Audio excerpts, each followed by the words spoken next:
My name is Eliana. I am 21 years old, and today my father, King Harold the Iron, sold me. He didn't use that word, of course.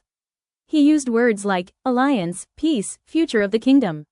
But I stood in the throne room, my fingers clenched in my silk gown, and watched him sign the parchment with the ruler of the eastern lands, King Dorian the Bloody. In exchange for gold, for troops, for a promise not to attack our borders, I was going to his castle. Becoming his wife, his plaything, his hostage. Beside me stood my cousin Lyra. She was 2 years younger, with wheat-colored hair and eyes that always looked somewhere far away from here. She was betrothed to Dorian's younger son, Prince Kael. I was given to the elder, Prince Corvus. 2 brothers, 2 heirs to the phoenix blood, 2 mages who could transform into fiery birds when the moon was full. My father raised his glass. To eternal peace between the kingdoms, he roared, and the hall erupted in applause.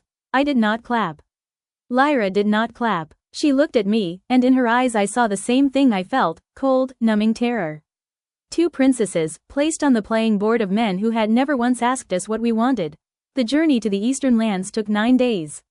In the carriage, Lyra painted pictures on parchment, phoenixes, fire, wings. I was silent. I had heard stories of the phoenixes, how they were reborn from ash, how their blood flowed only in the royal lines of the east. Corvus and Kael were the last bearers. They could transform every night when the full moon lit the sky, 2 men, 2 beasts, 2 storms of feather and flame. When we arrived, Dorian's castle was black as charcoal.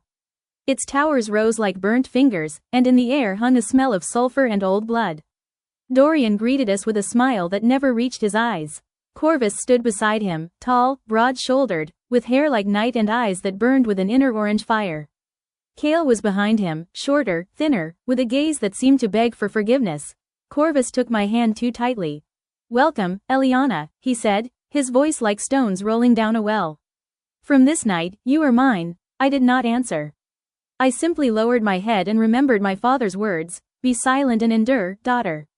I was silent, and I endured. The first night was the hardest. Corvus led me to his chambers, high, cold, with windows facing the mountain. He lit the fire with a wave of his hand, golden sparks flew from his fingers, and turned to me.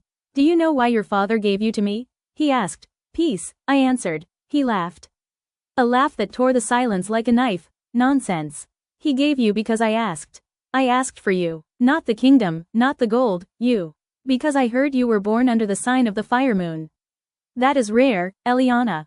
That is power." He stepped closer and grabbed my chin. His fingers were hot, almost burning. "I am a phoenix," he whispered. "I can burn and be reborn. But I need a wife who can endure the fire. You will be that